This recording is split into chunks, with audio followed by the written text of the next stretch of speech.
As it's day, we should be able to shine some light on the plight of persons living with HIV/AIDS, and also to be able to fight what we call stigmatization of persons living with HIV/AIDS. AIDS is real, and this year's theme is actually End AIDS. Yeah, I think End AIDS, basically, and also End Inequality. That is what we're talking about as far as the day today is concerned. And being a Wednesday, I want to bring to you our latest signing. In sports, they call it new signing, who will be handling one of our prime time programs here on West Nile TV as we light up the region. Join me in welcoming the lady herself, Kokoliriko Christine, the host of Nilecast. Good morning. Good morning, Yusuf and Abati. Yeah. It is a pleasure to be here, actually. It's actually my pleasure to have you on Kokoliriko. Thank you. All right. Now, what should the viewer expect from you? What should the viewer expect as far as Nilecast is concerned? How can I say? The viewer should expect informative, of course professional, news, and we will be exploring all kinds of news from English, Lugbarra, and Alur. And we have reporters in all districts. We're really bringing light to the region. Oh, okay. Yes. I see you shining already. You're brightening the light. But okay, so we made to understand that there are a number of reporters that are already on ground in a number of districts that are going to be working with you. How far true is this? It is very true. Okay. We have a lot reporters in every district, apparently. And they keep sending in news per the hour. So it is a very good. Okay. So what time is Nilecast? Nilecast will be from 1 a.m. to 2 p.m. English news. Okay. Yes, and then Lugbarra will be from 7 to 8. Okay. 7 to 8 p.m. Yes, Still, 8 p.m. It's called Nilecast. Yes, also in Lugbarra. Yes. Okay. And then Alur will be from 8 to 9. Interesting.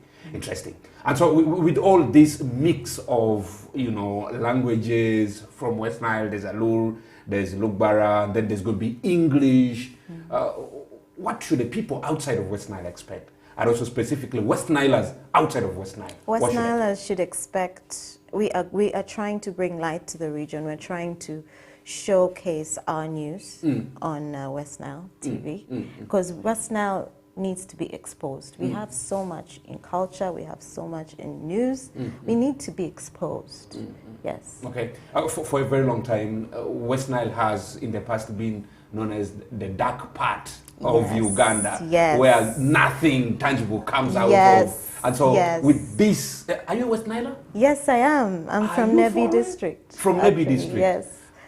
I come from Panyimur. I hail from Panyimur. Panyimur. Yes. Interesting. And so what does this mean for West Nilers outside of here? It means there is light being shined in our region. We are getting more recognition and more awareness because people are now getting to know that at least West Nile has a bright torch shining. And that's very, very good. Okay, West Nile has a bright torch shining. Interesting. She is Kokoliriko Christine, and she'll be doing the Nilecast news at 1 p.m. That'll be running from 1 to 2 p.m. Are you doing that with somebody, or you're going to be doing this solo? I will be doing it solo because it is going to be English. But time and again, my other co anchors, Mahajub and possibly Oringi will join as well. So. I think I will join. I'm still thinking. Let me debate. Maybe I need to talk to my manager on this. I'm not sure. Okay, and so there's a lot that the viewer should be able to expect as far as Nilecast is concerned. Yes. We're talking to the person who will be handling Nilecast for us every Mondays through Fridays. Yeah, from 1 to 2 p.m. A lot of reports from the region and also from other parts of this country. Do we expect reports from Kampala as well? Yes, of course. Okay. Because it's essential. Yeah. We would want to have correspondents there, bringing in news. Okay, is that already in place? As far as I'm concerned, yes. Ah, interesting. And so, yeah, something from the parliament. Yes. From downtown Kampala. We already have reporters according to, so it's going to be a very interesting, interesting nightcast. Interesting. And so we'll be having that for you very, very, very soon. Yeah. Now, today being International AIDS Day, we're talking about World AIDS Day. And let's look at World AIDS Day. What is your understanding of World AIDS Day as far as the day today is concerned? 1st of December, we're commemorating this day, we're celebrating this day, and we also want to shine some light and think about the plight of persons living with HIV. Yeah. I believe, not I believe, but with what I know, World AIDS Day was designated in 1988. It was designated in 1988 to create more awareness of HIV. So every 1st December, they celebrate. More of like commemorating the awareness of HIV. And HIV has been really prominent, especially in Uganda. But we thank God our cases have reduced gradually. Even if the COVID-19 pandemic has come out, still HIV is not as it used to be, thanks to this awareness. And today, the theme is ending inequality, ending AIDS. And that is I think that's a very good thing. Okay, if you look at the recent statistics, you realize that female persons, women, are more infected with HIV than men.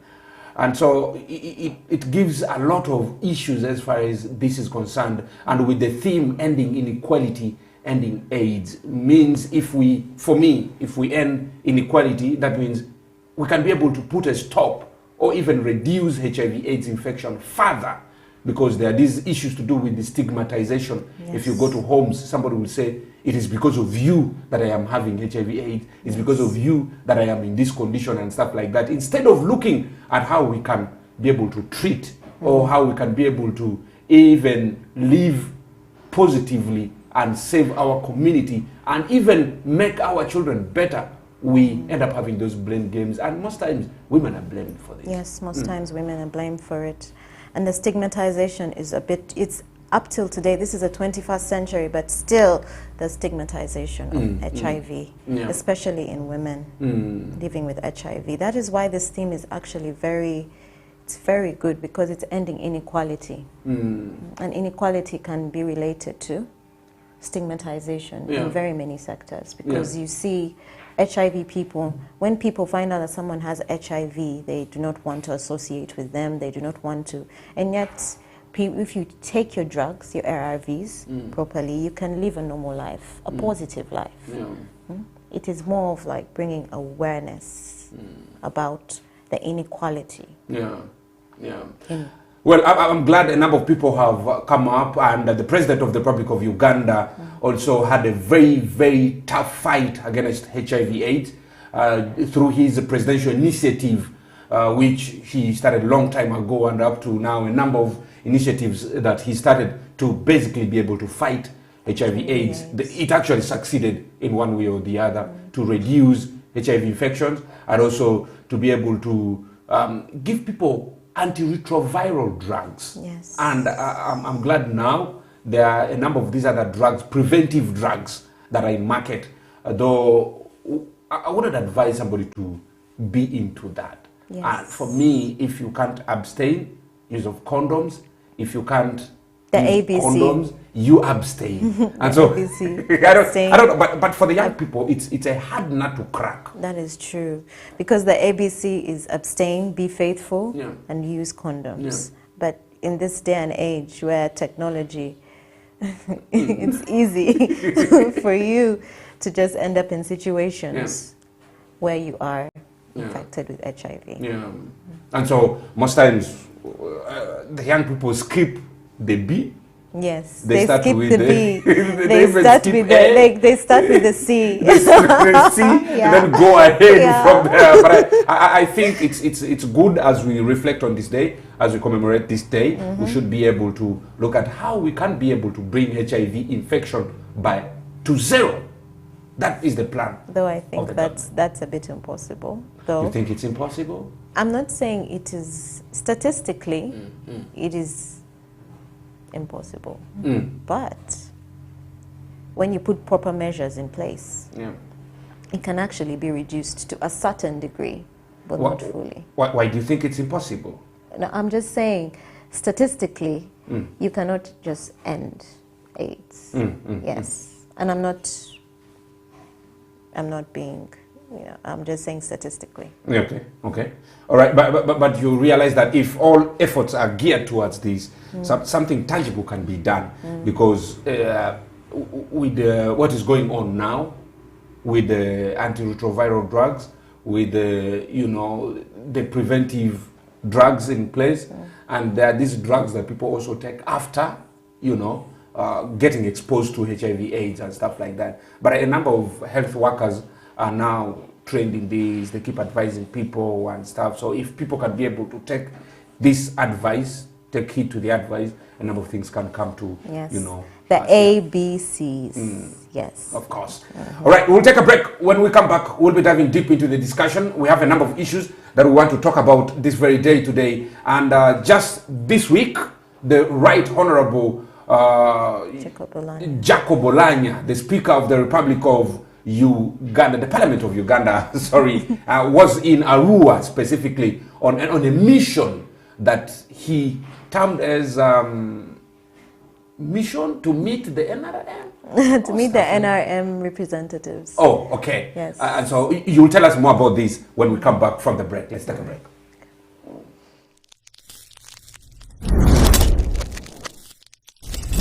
West Nile TV. May you dare ingamwa. To either be led and shepherded by Jesus Christ. Radio Network. He is also with the West Nile Press Association. Viewer, and welcome to the Viewpoint on West Nile Television. On the 19th of December 1993, and was ordained a deep. That is absolutely fantastic. Hey, why aren't I up there? My heart, say you love. I've watched the Sports Club when that saga of Mbabazi. West Nile Television is regulated by the Uganda Communications Commission.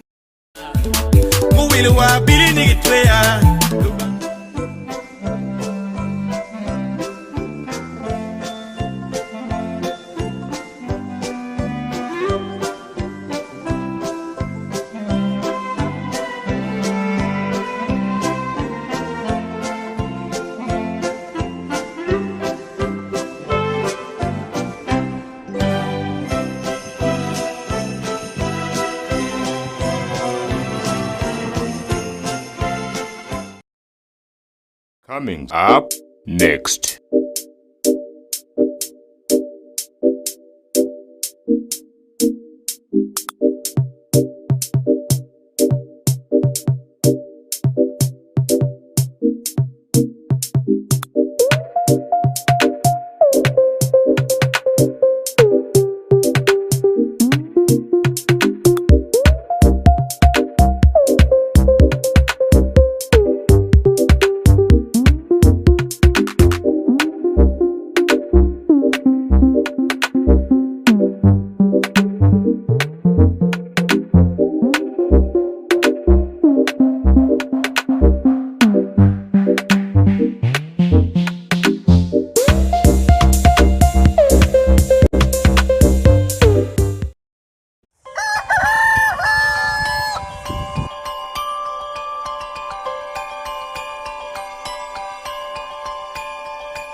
Back from that breather, it is Kokoliriko live on West Nile TV. My name is Opingopi. Yusuf Andabati, and I have my colleague, the one who is going to be handling the Nilecast here on West Nile TV every Mondays through Fridays, 1 to 2 p.m. Christine Okumuringa. She's with me right here. And before we wait for a break, we are talking about the HIV/AIDS prevalence in this country, and also, to be specific with some data, you realize that around 1.3 million Ugandans are living positive with HIV/AIDS. Of this, around 820,000 of them are women, and also 490,000 men are living positively with HIV/AIDS in Uganda, and about 98,000 children are living positive with HIV/AIDS, and that gives us the statistics of women at 6.8%, and also men about 3.9%, children 2.6%, and girls are about 2.6%, and also boys about 1.10% are living with HIV/AIDS, and giving the total percentage, countrywide percentage at 5.40% of people living with HIV/AIDS. And these adults we're talking about are between the age of 15 to 49 years of age. And so it is a very big issue as we commemorate the international, the World AIDS Day. We should be able to think about these statistics that I've given you, and be able to make an understanding of how safe we can be. But, well, that is food for thought for you. Before we wait for a break, we also had a hint on the coming in of the Right Honorable Speaker Jacob Olanya. Yes. He was in Arua. Yes. He was in West Nile. He had a number of he had discussions with a number of NRM big shots in the region. What were some of the issues that that stood out for you? Well, the Honorable Jacob Olanya, the Speaker of Parliament, he came to the West Nile region, and his purpose of coming to the West Nile region was to interact with the NRM representatives. And the purpose of interacting is he wanted to gain more of the understanding and their feelings towards the party. The press was not given proper clearance to attend the meetings because they wanted the members to feel able to talk openly without knowing that the press is there and the press is recording everything. But the press conference that he gave, the press briefing that he gave, the press statement that he gave, he was talking about how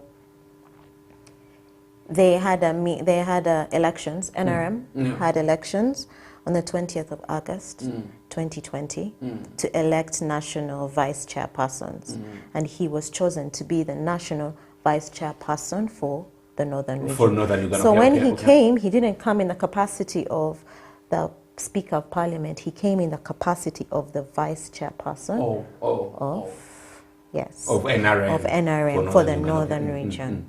And his purpose was to just come and get more awareness. Okay, not awareness. He wanted to find out the plights and what the NRM representatives were going through, so that he can take all that, because they're having a retreat. In 2 weeks' time. He didn't give a specific date on when and what time the retreat would be, but the retreat is with other executive NRM officials. Including the president, the NRM chairman? Of course. Yes. He didn't give a specific date, but what he stated was that he wants to take all their plights and all their feelings and everything that they have discussed to them. He wants to go back energized, and he wants to see how he can help his people in West Nile region. In West Nile region. And also after that, he was supposed to be in Acholi, in Acholi sub-region, which was yesterday? Yesterday, and then he was going to Lango. Today? Yes, and then he was going to Gulu. Yes. Okay. Which is very interesting for me. And specifically, I got some opportunity to come through, and specifically, most notable people in attendance for me. We had the State Minister for Northern Uganda, that is Honorable Freedom Grace Kwiching. She was also in attendance. She actually sat on the right-hand side of the Speaker, Jacob Olanya, and also the person who sat on the left-hand side during the press conference, I'm saying, was the State Minister for Lands and Urban Development. Yes, he's also the chairman. He's an Kanya. He's also the NRM chairman for Terego, yes, for Terego district, and he was also in attendance. Plus a number of other notable leaders, and also my friend Hashim Sulaiman of Nebi Municipality was in attendance. Yes, he was in attendance. Plus a number of other people, big shots of NRM and NRM MPs. Honorable Feta Joffrey of Waivu East was in attendance, and then my man Songambele of Vura constituency, Honorable Wadiko Yovan was also in attendance, plus a number of others. It was a very closed off for the press, but what I understand is the meeting was fruitful, and he got it.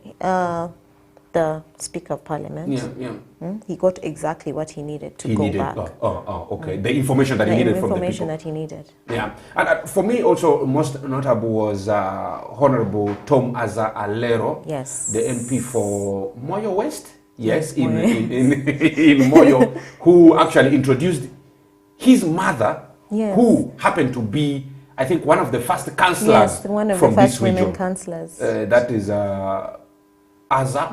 And she stated of how she met, she was one of the first women councillors who met Museveni. Yes, back then. Yeah. So also at the same time meeting the general public, also at the same time meeting other, historicals on the sidelines of the meeting. For me was also very interesting. And also, well, we'll leave it at that and move on with other issues as we continue having an insight and a discussion on issues that emerge from this region. But for me, most important is the fact that the vice chairman for NRM Northern Uganda took his time, his deliberate effort to come and see what was happening on ground. They are the party in power. And so they needed to be able to have a connection with what is actually happening on ground. And for me, I think that was a plus. That was a plus on his side. Yes. And it gives a green light that yes, the aspect of securing the future. Yes, and more interactions actually. More interactions. Yes, because the theme or the main issue during the president's campaign for the 2021 general election was securing our future. And so you cannot secure the future without knowing what kind of future the people want. Yes. And so what Jacob Olanya did was to understand the kind of future the people want so that the future can be secured. For me, it was perfect. It was perfect. And bravo. Bravo to him. Indeed, bravo. Yeah. All right. Now, a number of issues also came through. There was the aspect of, issues to do with district funds, where we had, gone to Obongi previously. Obongi specifically. They complained of having meager funds, and at the same time, there was the aspect of disaster, which came through. And so I wanted to have your understanding of issues to do with disaster, especially like the one that happened at Obongi. How would the government be able to help a situation like this appropriately? You saw the floods in Obongi. I saw the floods. We spoke to the environmentalist. We spoke to the environmentalist. He was suggesting that the problem of the floods is more to do with environment degradation, of how people are not taking proper care of the environment. There are too many charcoal sellers, and it is causing the water levels to rise. Because the catchment areas have been destroyed. The catchment areas have been destroyed, meaning the floods are going to keep building and building and building. And he said it's not going to stop anytime soon until something is done. Okay. All right. For those of us in northern Uganda, the dry season is here. Yes. I know in Uganda sometimes it can be dry season in northern Uganda during December, but you realize that in another part of the country, it's a totally different thing altogether. And so with the dry season, you realize that there are issues of bush burning, which actually affects the environment in a very big way. And so this should be able to stop. Charcoal burning can cause a number of these issues and stuff. Yes, and also logging. Logging. Yes. Yes. And because if you bush ban, you're literally destroying the ozone layer. Yeah. And when you destroy the ozone layer, it leads to global warming. And so recently, international leaders were in Glasgow, and also they had a very extended discussion on issues to do with environmental degradation. Yes. And for me, I think a number of things need to be implemented, but do we have the zeal? Do we have the power? Do we have the mandate to make implementations on a number of these issues that international leaders, global leaders always make pronouncements on, or they just go to these places for a show off? Well, I don't think it's for sure. But I think if we put proper measures in place, we can have environmental conservation sensitization to the community. Because if the community can understand that you cannot keep cutting down trees and destroying parchment areas, because will be the side effect to it, they will listen. All right, we'll take a break. Yes. We'll be coming right back. Go to Booth Collections at Concord Building, Concord Business Center in Arua. And Booth Collections is at room number C311. Get dressed and dress well.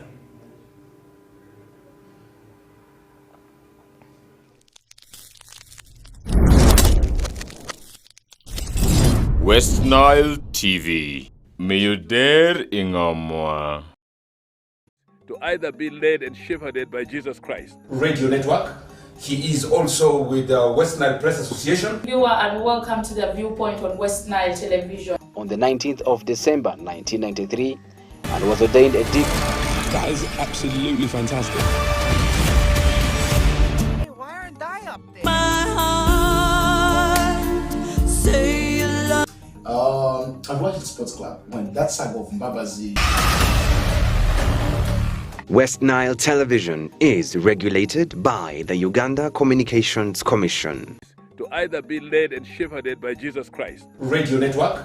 He is also with the West Nile Press Association. Viewer, and welcome to the Viewpoint on West Nile Television. On the 19th of December 1993, and was ordained a deacon. That is absolutely fantastic. Hey, why aren't I up there? My heart, say you love. I've watched the Sports Club when that saga of Mbabazi. West Nile Television is regulated by the Uganda Communications Commission.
Welcome back from that break. It is Kokoliriko live on West Nile TV. My name is Opingopi Yusuf Andabati, and we are here once again talking about a number of issues, and I am with the lady herself, Okumuringa Christine, and she will be doing the Nilecast, and she also does reporting. Yeah, she has a wealth of knowledge on a number of issues in the region, and she'll be giving us all of that and much more. And anytime you see her, you know, in whichever district, you should know, well, it is duty calling.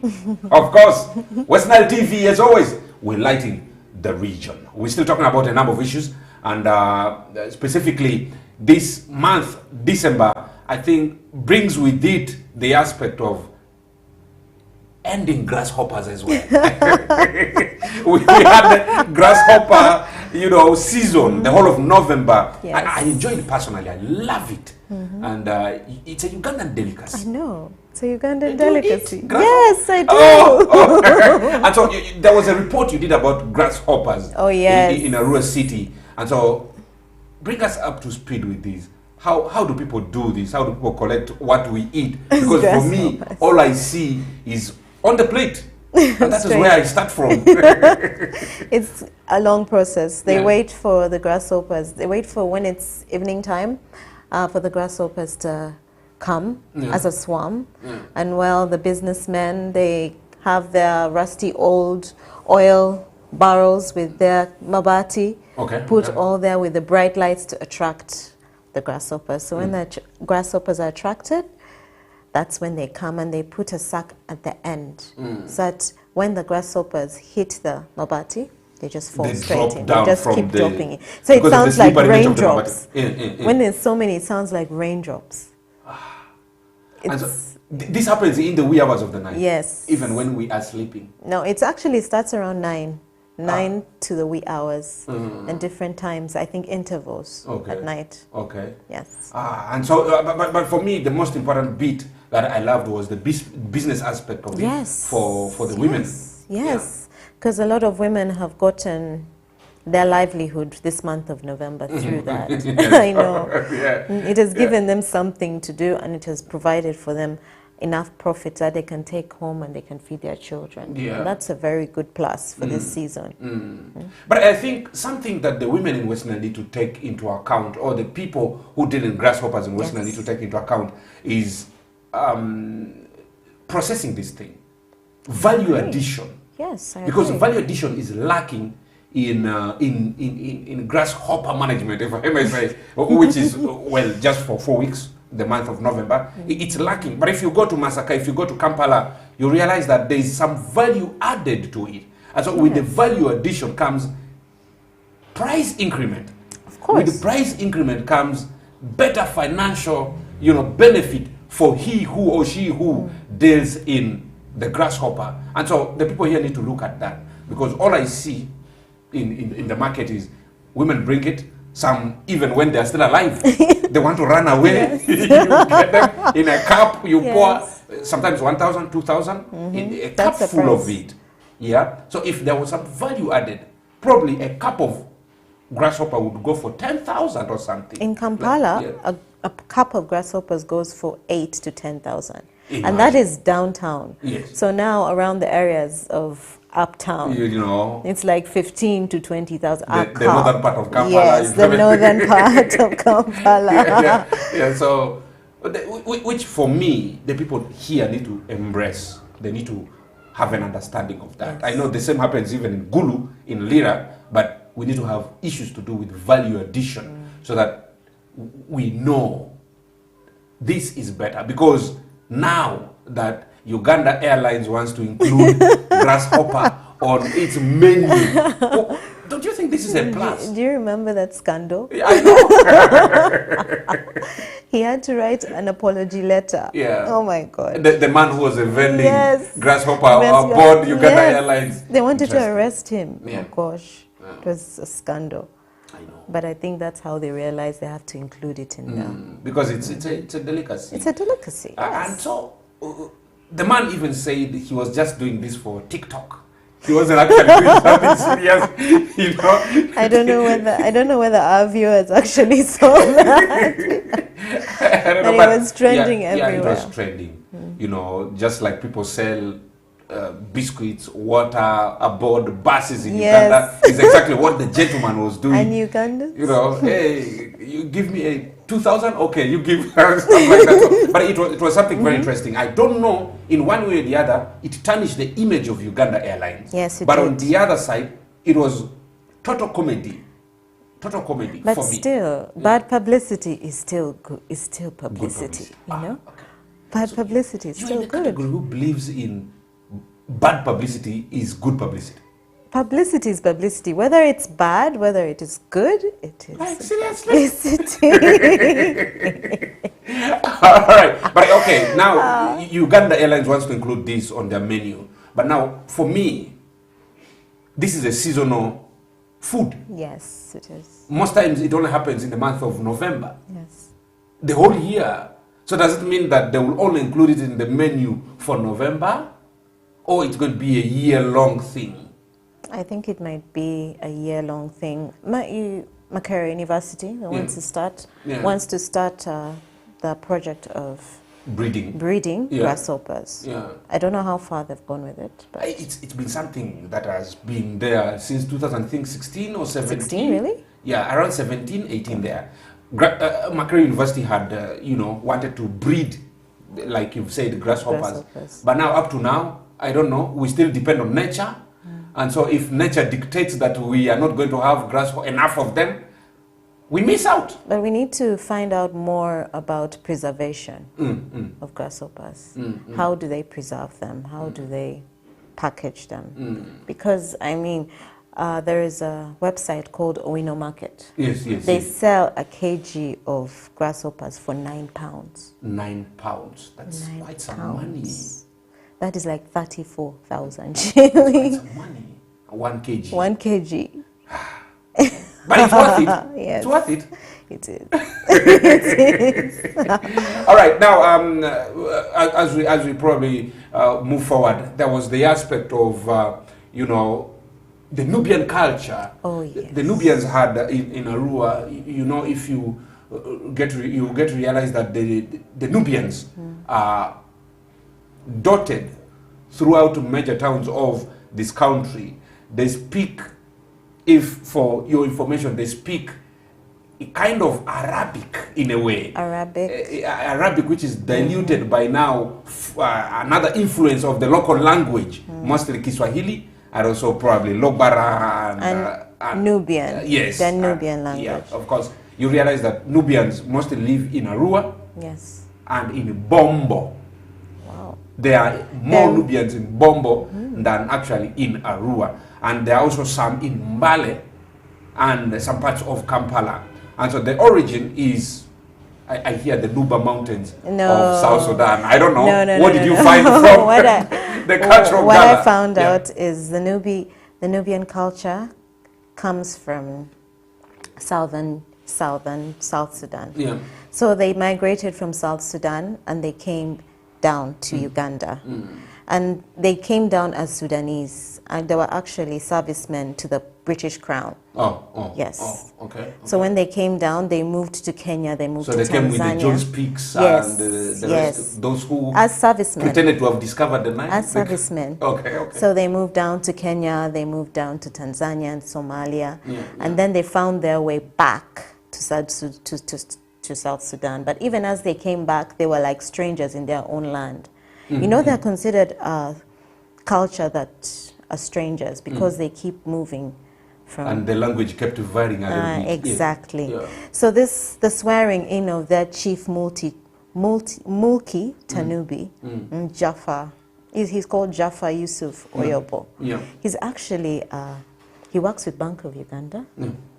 He's a family man, 2 wives. He's a very down-to-earth man. Oyobo. I think I know him. Yes. He should be my neighbor in town. So the swearing in of their chief was more of like a way of bringing unity and awareness that the Nubian culture exists and uniting them from all corners of the country to come together as one. It's a very rich culture. Okay. Very rich in terms of dressing, in terms of mannerisms. It's a really beautiful culture. What about food? The food is nice. Did you taste? Yes. And the food is nice. Oh, and then the dress code. The dress code, it's expensive, but very nice. Oh, okay. Nice. Specifically, I love there's a way they make mats. Yeah. The way they make they want to promote. Yes. They want to promote their culture through art and craft. So they have a section in Arua City where they sell their art and craft. There are bags made out of beads, necklaces. Wow. They should. Let me not say. We'll take a break. We shall be coming right back and to have more discussion on this. And the Nubian culture is what we have just been talking about. And they appointed a chief who was to replace the previous one. and the current chief, commonly known as Oyobo in a rural city, is also a businessman, and also a former driver with UNHCR, stuff like that. So yeah, that is basically the little that I know about him and about the culture. And so let's take a break. We shall be coming right back to be able to wind up the discussion and call it a day. Kokoliriko, as always, lighting up the region.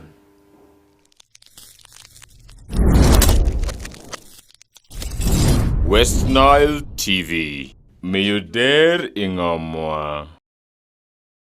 To either be led and shepherded by Jesus Christ. Radio Network. He is also with the West Nile Press Association. Viewer, and welcome to the Viewpoint on West Nile Television. On the 19th of December 1993, and was ordained a deacon. That is absolutely fantastic. Hey, why aren't I up there? My heart, say you love.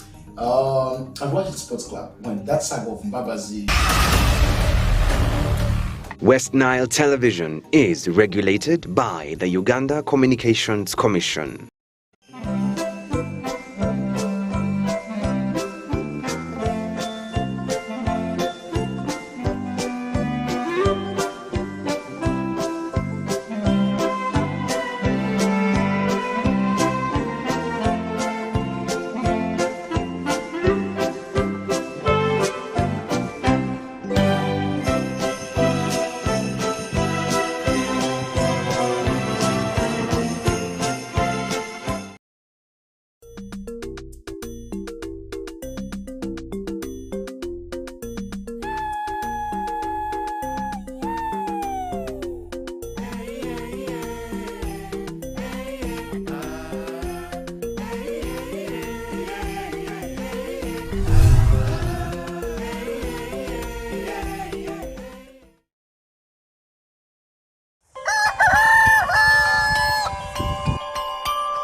Back from that break, it is Kokoliriko live on West Nile TV. My name is Opingopi Yusuf Andabati, and I am with the lady who will be doing for us the Nilecast on West Nile TV, and she is Okumuringa Christine, and we're having a very extended discussion with her on a number of issues as far as this region is concerned, and as far as our understanding of how things are supposed to be is concerned. And so we're lighting up the region. In your view, what are some of the areas in West Nile that West Nile TV will be able to visit? Because this could be something that the viewers are expecting. What are some of the areas that we need to visit to shine light on, to let people know that yes, we are here and this is Northern Uganda? We have a lot of tourism. Yeah. Our tourism is very rich. It would be nice to shine a little more light on tourism. Our politics as well, in regards to policies around and development, infrastructure development. Yes, and accountability as well. Wow. Because we need to shine more light into accountability, because we want to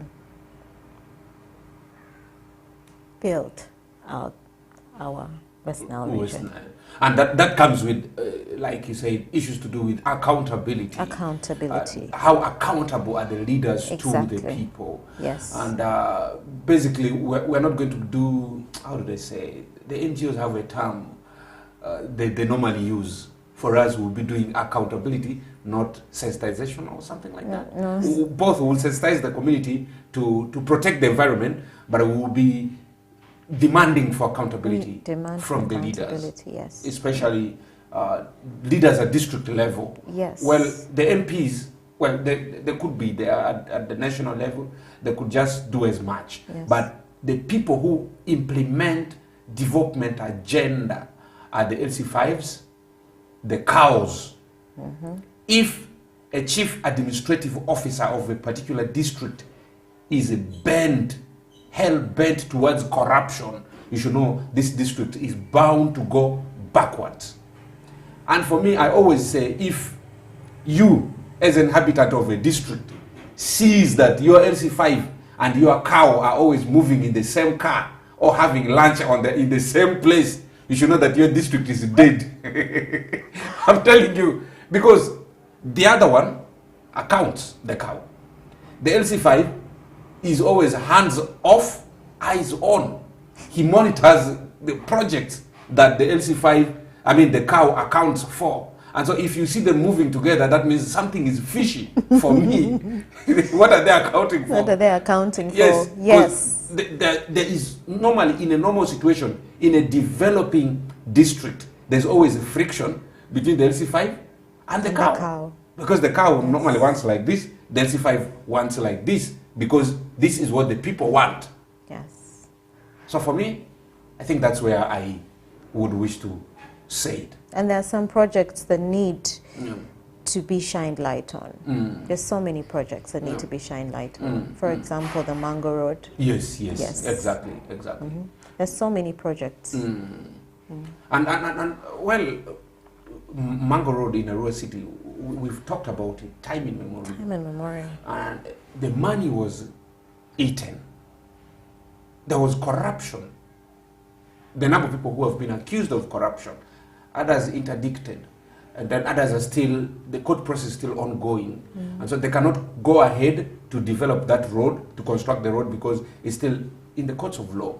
And so for me, I think IGG or whoever is handling this matter should be able to speed up with the process so that the inhabitants, the locals of the city should be able to gain from such government projects. That's, for me, what I think. And during some investigations that we did way back, from the onset, from the genesis of this Mango Road saga, you realize that the other person says this, the other one says this, the other one says this. Even councillors signed money to go and monitor a project that had not started. That was Mango Road for you. So it is fishy, including even the top leadership of the municipality back then. They had signatures where they signed money to go and monitor the road, which had not taken off. No, I mean, seriously?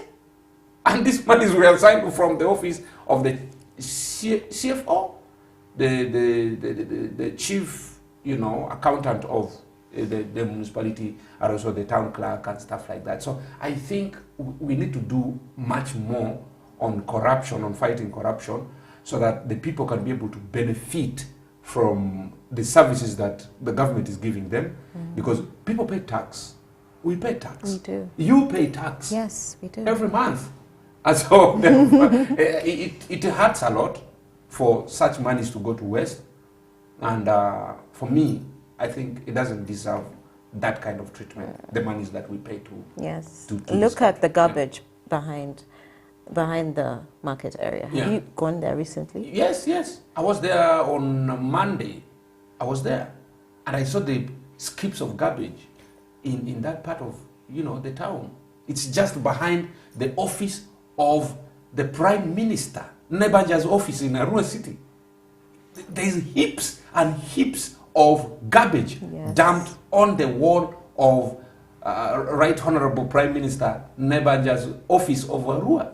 So, I mean, because that is where she's supposed to sit if she was supposed to be here. So that means a lot. Something needs to be done about this. Yeah. As West Nile Television, we will shine more light on that.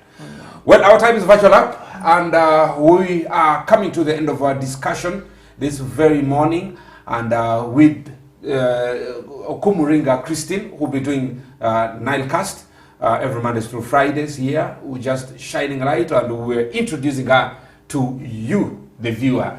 And the question is, what do you think? I know you think like this. Yeah? Interesting. Any last word to the viewer? Stay tuned. Watch West Nile Television. And more is yet to come. And more is yet to come. They normally call it Pandora box? Are you going to open a Pandora box of nice ones? Yeah, the nice one, yes. not of, yes, good news of good news to the viewers. Yes. Interesting. Expect informative, captivating news from West Nile Television. Interesting. I can't wait myself. I can't wait. We'll catch you there every Mondays to Fridays. Kokoliriko live on West Nile TV from 9 a.m. to 10 a.m. God bless you and be safe.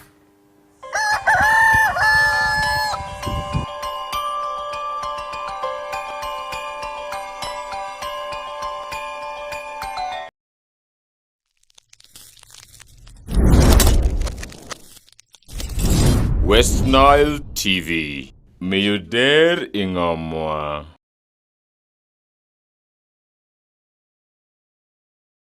To either be led and shepherded by Jesus Christ. Radio Network.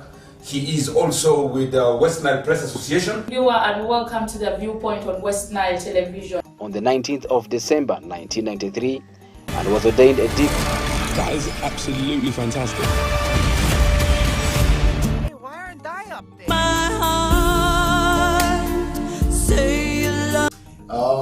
I've watched the Sports Club when that saga of Mbabazi. West Nile Television is regulated by the Uganda Communications Commission.